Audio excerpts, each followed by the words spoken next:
Well, I mean, if anything, talking about my mom is low-hanging fruit.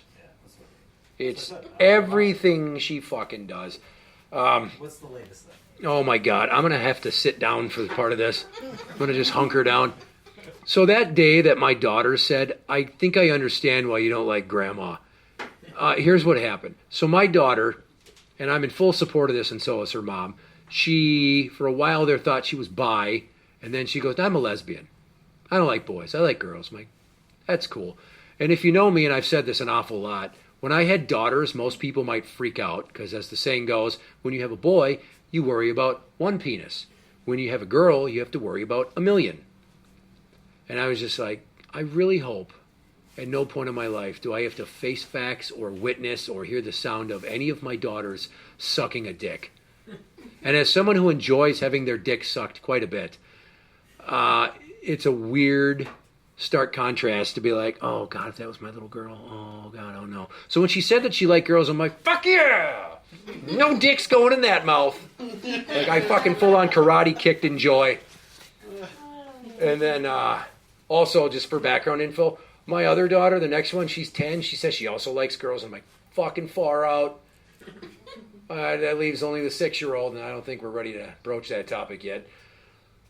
So anyways, my mom, in her infinite 1949 born fucking boomer wisdom, said to my daughter, well, I know that you like to talk about gay pride and being queer and stuff, but I just think it's a phase. And I'm like, you fuck, that fucking bitch said that? Really? She thinks it's a phase?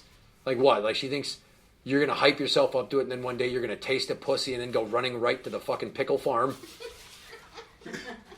How fucking ridiculous is that? Like, you clearly have put thought into this, and I don't really want to talk to you about it, but I mean, I support it, but fuck her. She's stupid. She doesn't even like the French kiss.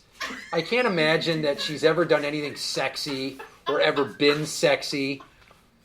One time, for some reason, my mom's, if you've been in my parents' house, and at least 2 of you have, both Neils, have been in my parents' house. So imagine her upstairs, outside the bathroom door, the same bathroom where she famously puked and got diarrhea at the same time.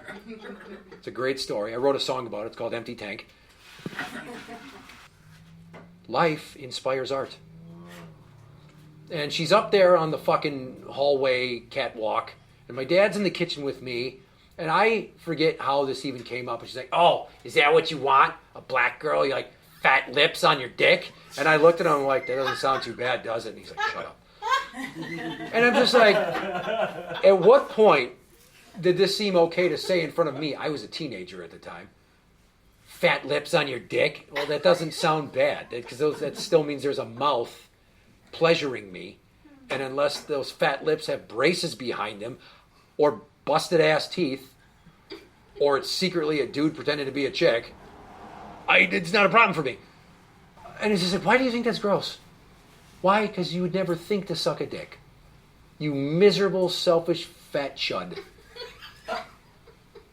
Just missionary. It has to be. Or from behind, because you're so fat that your thighs are big enough that I can't imagine it's easy to get on top without falling off. It's not even like riding a mechanical bull. It's like a fucking little kid sitting on a goddamn beach ball. And just whoop, tipping over. So, yeah, she says these things. And then they were up at the lake, and she made some other comment to her about how she needs to shave her legs because women aren't supposed to be hairy. It's like, shut the fuck up. She's in 6th grade. You think she has to go to school like to be ultra presentable? Like, it's bad enough I can't find a swimsuit for him that's a fucking one piece, you know? Like, we have to sexualize all little girls for some goddamn reason. But you're going to sit there and mock her for that. Or, oh, does she have a little bit of stubble in her armpit and she comes home all crestfallen and fucking dejected and doesn't want to go to the lake anymore? And then I have the unenviable task of broaching the topic with my mom, who immediately is like, no, that's not what I said. And you're going to think I'm crazy here. My mom told me what she allegedly actually said, and it made some sense. Because she was telling her, women aren't supposed to be hairy like that. If we go to the pool and someone sees it, they might make fun of you. Well, that's cool, because I tell her we got to wax her stash because I don't want her to be made fun of as mustache girl. And I can't help that she has that because her mom's half Middle Eastern, so these are all going to be hairy broads. Except for my youngest, because her mom isn't. But yeah, that's what my stupid piece of shit mom said to my daughter that made her feel uncomfortable around her. And just to kind of, even though my mom's not here, to kind of get one back for my daughter, I told them this story. I'm like, when I was in high school, I went to Catholic school, which is not free. And my dad worked, and my mom didn't. So it's not like we were rolling in dough. The man was a master plumber. He did work for the state, but he wasn't, bringing home so much money that we were throwing it up in the air and fucking rolling around in it on the living room carpet, which is the room where we're not supposed to go unless it's Easter or Christmas. Don't even get me started on that shit. But she had to get a job at one point to help pay the tuition. And when she did it, she started working at Target on the overnight crew. And one day she calls me upstairs and she says, I need your help buttoning my jeans. Which kind of, it puts a very disturbing image in your mind of a woman who is fighting nature. It's like every time Al Bundy had a fat woman come on to Gary's shoes and say, I know I'm a size 8. I've been a size 8 since high school. And he's like, what century was that in? Because, the fucking shoe explodes on her big fucking ham hock of a foot. Well, here's my mom laying on her bed, and she's trying to squeeze into these jeans. So I need both of my hands to get both sides of the button together so she can zip it. And she has to push with my thumbs to get the fucking button together because between us, we don't have, on our own, enough strength to get it to go. And I'm pretty sure Levi Strauss did not have this scenario in mind when he first came up with dungarees. So I'm doing this, and I got to tell you, I'm glad I didn't bring that shit up when I was in school because I never would have heard the end of it. Because, I knew a kid whose mom and dad were nudists, and people went over to his house, and his folks were just walking around with their junk out. And I never met one of my friend's parents that I thought was fuckable. So that had to be mortifying. But yeah, I'm fucking buttoning a fat woman's jeans, and her giant goddamn chasm of a belly button and C-section scar are staring at me while I'm doing it. And the top of the fucking waistband of her disgusting 1980s Fruit of the Loom granny panties are there. And I should never be this close to my mom's cunt. No one should, unless you're coming out of it. Or identifying her dead body and going, oh, God, gross. And, Why would you identify that part? I don't, because she died in a freak lawn dart accident where she got stabbed in the clitoris. Is that wishful thinking? Picnics get crazy sometimes. What can I say? But here's the main takeaway from that whole story, other than it's gross and it's funny and you're glad that it happened to me and not you. Why didn't she just buy bigger pants? That was my first thought. Why the fuck did you not get a larger set of jeans or maybe something with an elastic waistband? And it's just like, dude, you're fat. And I'm not saying that to mock you. I'm saying that to be realistic. Pragmatism. Logistics. Those jeans don't fucking fit you anymore. Do not try to put them on. Because if you are bending over to take a box off of the roller that comes out of the truck and put it on a pallet, which she's already got a low center of gravity, she's 4'11" and 300 pounds. Probably 250 at the time. And she bends over, and what if there's so much fucking human flesh pushing on that button that just it goes off like, makes that fucking cartoony bullet zinging sound from Hanna-Barbera cartoons from back in the day. And it fucking hurts somebody. Or, heaven forbid, it's like when that rivet bursts in Tommy Boy. It's like, pew, pew, pew, pew, pew, pew, pew, pew, pew, and then they duck. Buy bigger pants, motherfucker. Then I guess I'm just not pro-body positivity, I guess. It's my mom. She sucks. And she smells. She's had a lot of nicknames over the years. Most of them I made up with him. Poopy Crotch, Cottage Cheese Ass, Fatty Magoo. Am I missing any? Ice cream sandwiches. Ice cream sandwich mom. She liked ice cream sandwiches and she was fat. It was low-hanging fruit, but it was easy material. And when somebody traumatizes you with emotional abuse, the best thing you can do is get one back on them on something that's easy and will bug them, and that's pick on their physical flaws. Not very sensitive, I know. But I was born in 1982 and fuck off. That's my coping mechanism. Pucker butt. That's the one I forgot. Pucker butt. Somebody at the lake called her that because she was sitting in a lawn chair at a nighttime bonfire with friends and she let one rip and she didn't know it was coming. And I'm guessing she was wearing tight pants in this scenario also. Because, I mean, have you ever heard a fat woman fart while sitting on like a hard chair?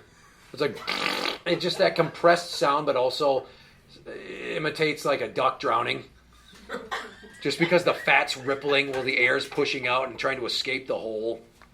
Treasure Troll was the name that everybody else called her. Treasure Troll. Okay. I mean, you'd have to fight. The only jewel going in her belly button would be like the Hope Diamond, because she's a biggie. Yeah. I just... Pants. Mustache hair. Fat lips around your cock. Ew. She was a city councilwoman. Yeah. Well, her life peaked in 1992. That was 30 fucking years ago. Give yourself a hand. Now you're just every day working on your couch dent. She loved to remind everybody about our Florida trip and all my mishaps, apparently. The kid's feet stunk for some reason because of his socks, and she wouldn't let him hear the end of it. Yeah. And if he was around her right now with me there, for some reason, I bet you there's a 50% chance she'd find a reason to bring that shit up. Got no new material after that. No! She finds one thing, and she thinks it's so smart. It's like, let it go. Because the reason that I started calling you poopy crotch is because you would go pee and it smelled like poop. Yeah. I don't imagine she was trimming the hedges down there. So just a thatch of pubes over a big, fat, fucking bottom of my shoe size, silly putty cunt with air trapped inside that stinks like 80 pounds of wet Band-Aid smell. And I guess those chair farts have to go somewhere. yeah, sometimes they go up the front and tickle, tickle. So they probably don't make it up to her fucking bean because you'd have to get through the overgrowth of that bird's nest over her fun hole, which I did not come out of, by the way. Well, and she was definitely raised in a time where there was no maintenance. Yeah, well, he and I have talked about on my podcast, the What Do We Call It podcast before, loosely, about, if big clits ran in the family. I don't remember how we got on that topic. Probably the same way by just random discussion. Yeah, and then I was talking about a conversation I had with my aunt, her sister, and then he gives me a look, and I'm like, I'm not going to ask my aunt if she has a big clitoris too. What the fuck? Shut up. That's rude. And I honestly, there's no way of laughing about that. I don't need to think about my aunt's. See, that makes me feel gross. I could come up with hundreds of colorful euphemisms and paint pictures with words about what my mom's train wreck of a fucking baby hatch probably looks like. But not my aunt's. That's a bridge too far. But yeah, poopy crotch. Dude, what the fuck? Just grab a scissors. Have Dad do it. Because you're probably going to need to lift up your belly and get a spotter anyway. I don't imagine she can see her own pussy without the use of a mirror. Is she still mobile? She moves so slow. It's like somebody walking inside of a gravy suit. Like just trudging. And she doesn't walk as much as she fucking waddles. And she goes upstairs like her knees are going to fucking explode. Like if you sit on a balloon. Like her knee joint's just going to pop one day. And she's going to go down and shrink 2 inches. And she's going to need some kind of fusion surgery to fix that, but she won't get it. I mean, apparently she has 3 hernias, and the doctor can't do anything because, one, why would you? When there's all that extra fucking inside, like that visceral fat pushing the holes bigger. I forget what year she broke her leg. Here's the setup. They were getting a new garage door. There was a guy inside the garage putting it on, setting it up and shit. And she went outside to go take a look at it. I don't know. You picked out the fucking door. You should have some idea what a garage door looks like. You've lived in this house for 20-some years at this point. It's a fucking garage door. He's not painting you a mural. And she goes out, and it was winter, and she slipped, and she fell, twisted her ankle. And then she's laying there on the ground, helpless like a turtle on its shell. Ow! Ow, help! Help!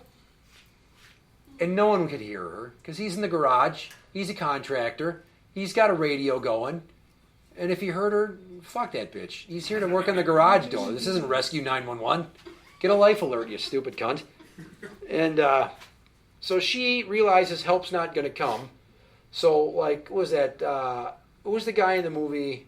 What's the one where the boulder falls on the guy's arm and he cuts it off with a pocket knife?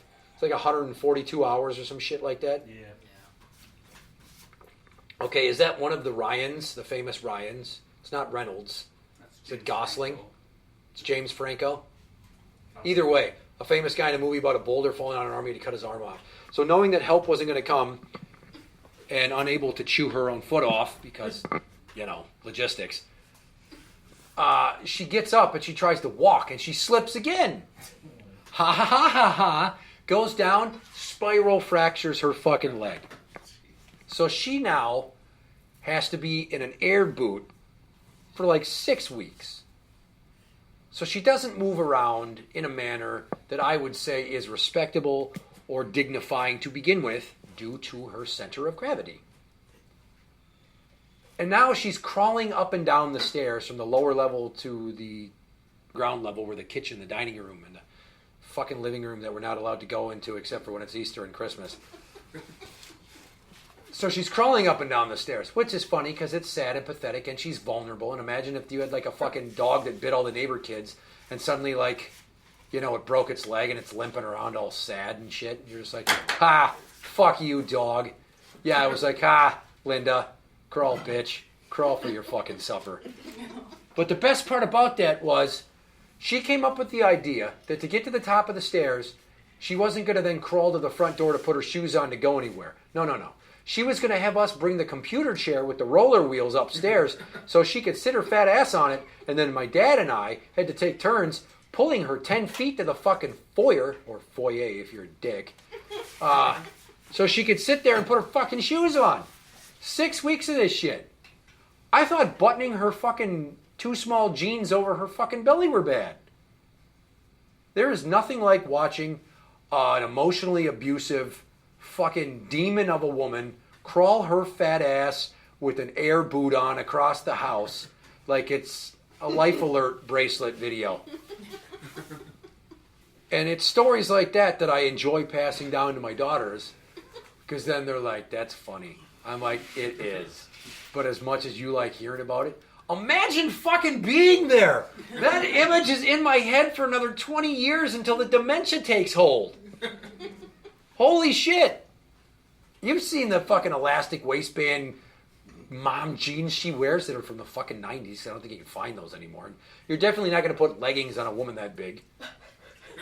You might as well just try to wear a fucking circus tent for pants. So, yeah, Mom. And my kids don't like her much anymore. And I don't feel personally responsible for it, but it is what it is.